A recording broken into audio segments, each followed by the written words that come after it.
So I've already gone through the first half of my top 10 greatest firearms developers ever. Let's go through the second half, my top 5.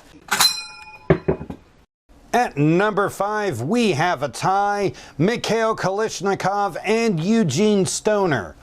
Yeah, that's right. I'm not stupid enough to rank one of these two over the other. I mean, I'm either going to get like all the AR guys coming and yelling at me, or like Brendan Herrera is going to hear about it and come yelling at me. So no way, I'm putting them together. And really, these are probably the two most influential rifles that have been made in the last 100 years.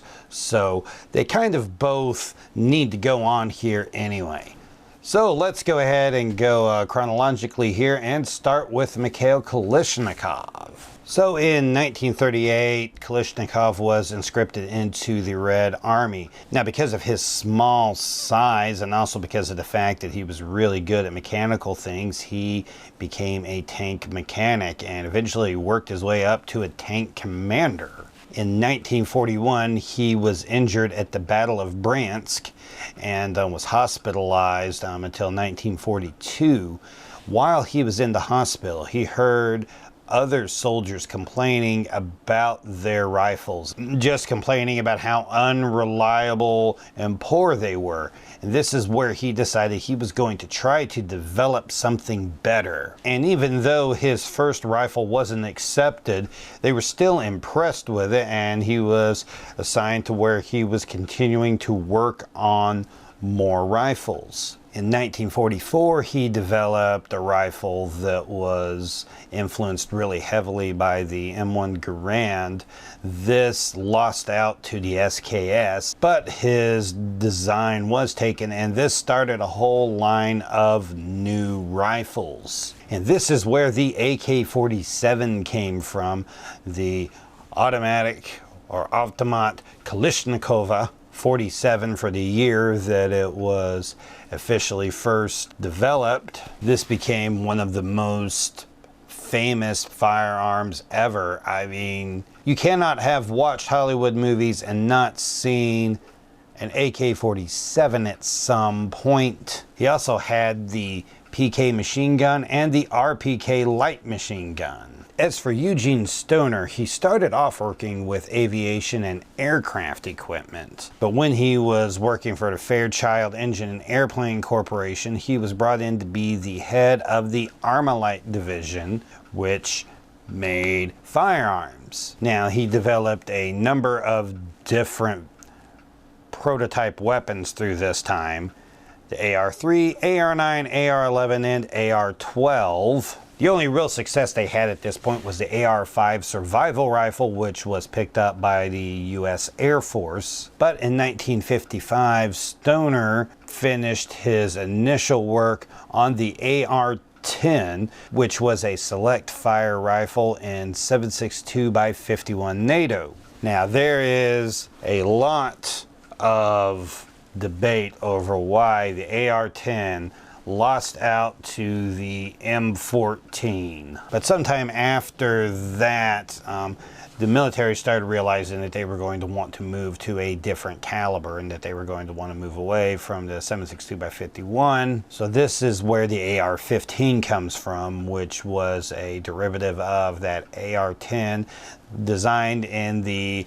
5.56 caliber. And this is what took off and was selected to be the new rifle for the U.S. military. Armalite sold the rights to the AR-15 to Colt, and that's why you will often see it referred to as the Colt AR-15, because they bought the rights to that. And he had a number of other weapons that he worked on after that.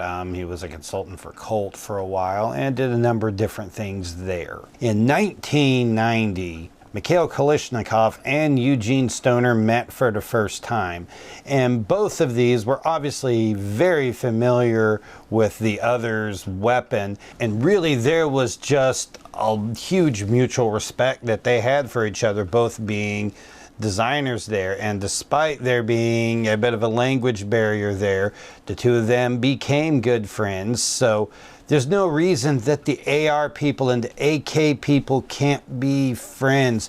We could join together and it would be okay.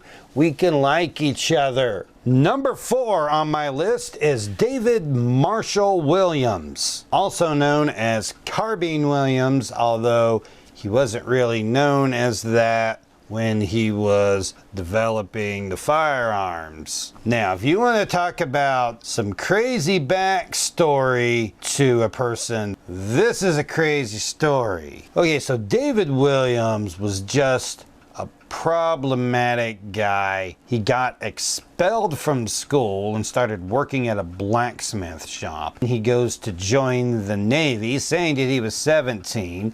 He ends up getting kicked out of there because they realize he was in fact not 17. In 1917, he enrolled at Blackstone Military Academy. He got kicked out of there when they caught him with a bunch of guns and ammo in his trunk and figured out that he had mailed a bunch of rifle stocks off to home.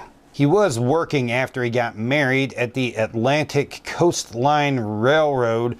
One day, he decided to just fire off a shot at a passing bird. He did not hit the passing bird, but he did get fired for his efforts. The biggest trouble that he ever got into was in 1921 when the sheriff's department came after him to raid his still. The deputies started taking fire, and one deputy sheriff, Alfred Jackson Pate, was struck 2 times from gunfire and died at the scene. Williams was arrested the next day. Now, Williams and his lawyers tried to do some legal shenanigans and get him off for being insane.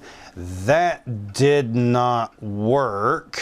After a lot of legal rambling, Williams did plead guilty to murder to avoid the death penalty. Now, interestingly, a black man that worked for Williams was also tried for murder, but he got off because Williams stated that he had, in fact, himself fired the shots and that the black man had not. And that somehow managed to convince a 1921 North Carolina all-male white jury to declare this guy not guilty. So, yeah, that's like a better record than Atticus Finch. So while he was in prison, he started working at the machine shop there and started doing maintenance on a lot of the firearms there. And they allowed him to develop a lot of his designs there.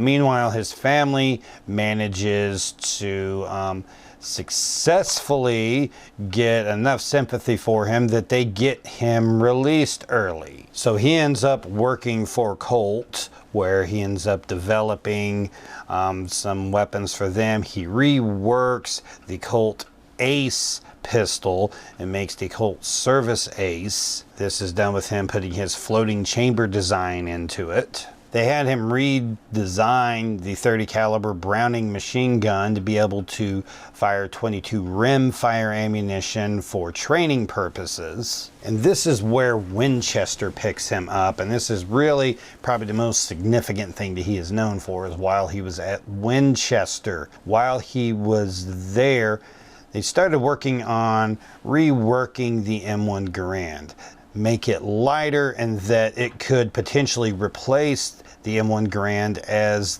the standard service rifle. Well, when the military representatives saw that there, they informed Winchester that they were not interested at all in replacing the M1 Garand. But they did tell them that they were very much looking at a smaller carbine rifle, and they thought that this design that Winchester had would stand a very good chance of being able to be used for that. And a lot of exactly how much Williams put into this is debated because he was removed from that project because he didn't get along with everybody there. Imagine that, this guy not getting along with other people. What really ends up making him famous is a 1952 film, Carbine Williams, where Jimmy Stewart plays David Williams. Now, is this an accurate portrayal of him? Not whatsoever. Yeah, what he tells them and what they decide to put into it is not based in reality at all, and has kind of made this whole other myth about this guy. And while there is a lot of misinformation about him, he is still one of the most brilliant gun designers ever. Number 3 on the list, John Pedersen. This is a guy that was described by John Moses Browning as the greatest gun designer in the world. Well, that is quite an endorsement from quite a guy there. Pedersen is probably most well known for the Pedersen device, which was a device that would make the Springfield 1903 a semi-auto pistol caliber shooting thing, as well as his Pedersen rifle, which was the other big contender up against the M1 Garand. Now, he has a lot of other things that he designed for Remington, the Model 51 pistol and the Model 10 pump action shotgun, as well as the Models 12, 14, and 25 pump action rifles. The Model 51 was being looked at by a lot of people to be the new pistol, but when World War I came out, they just kind of doubled down on the 1911 and stayed with it. The Pedersen rifle that he designed had this weird toggle link action on the top of it that is very similar to what's going on top of a Luger pistol, and it ended up being the military deciding that they were staying with the 30-06 cartridge and not going with the new cartridge that Pedersen designed, that ended up dooming that rifle to lose out to the M1 Garand. But anyway, a lot of great military designs and a lot of great designs for Remington. Number 2 on my list is Paul and Wilhelm Mauser. They are most well known for the Mauser rifle. The Mauser rifle is the iconic bolt action rifle. Sorry, Enfield boys, I know you don't like me saying that, but the Mauser, that's where it's at. It's most well known as the Gewehr 98 and the Karabiner 98K. That is really the most famous version of it, although there are Mauser rifles from countries all over the place. Also, Paul Mauser was brought in to work on the Borchardt pistol and to refine that into a more workable design, which is where you end up getting the C96 broom handle Mauser. Paul Mauser was known to shoot a lot of his prototype pistols with his left hand, even though he was right-handed, as to protect his right hand so that he would still be able to work on more guns when he had a mangled left hand. Also, his design for a C98 pistol exploded and he lost his left eye. And going to the top spot on my list, the number 1 gun designer of all time is John Moses Browning. Now, he is on this because of just the sheer types of completely different things that he designed. The thing that initially got him noticed was the design for a single shot rifle. Winchester met him to take a look at this, and they bought this design, and this became the Model 1885. While they were talking to him, they found out that he was working on redesigning the action on the lever guns. Browning came up with a completely new design that made it much stronger and where they could start putting true rifle cartridges in the lever guns. He also worked on quite a number of shotguns for Winchester, and really this was working well there. He was selling some pistol designs to Colt because Winchester was making rifles and Colt was making pistols.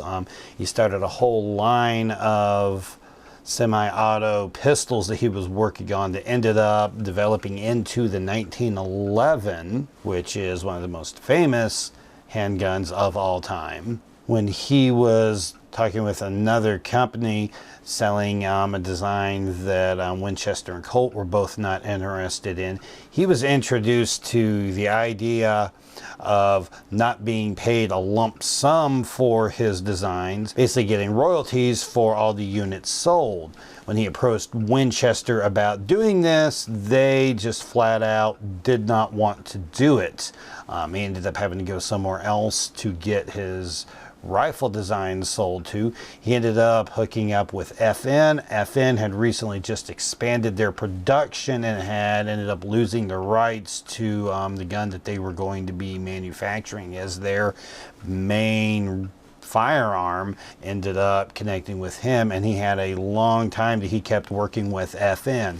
That whole list of pistols that he made, a lot of those were kind of alternating between FM and Colt. You have the Browning Auto 5, also sold through FN, which was the first commercially available semi-auto shotgun. You saw him also design some machine guns with the Model 1895, which saw action in the Spanish-American War. You also had the Browning 1917/19 and the BAR all also be designed by him. This is just a bunch of different types of firearms and a lot of firearm designs that are still around and used today. He also, before he died, started work on the Browning High Power, which was developed off of the 1911 and just improved and put into the 9mm cartridge.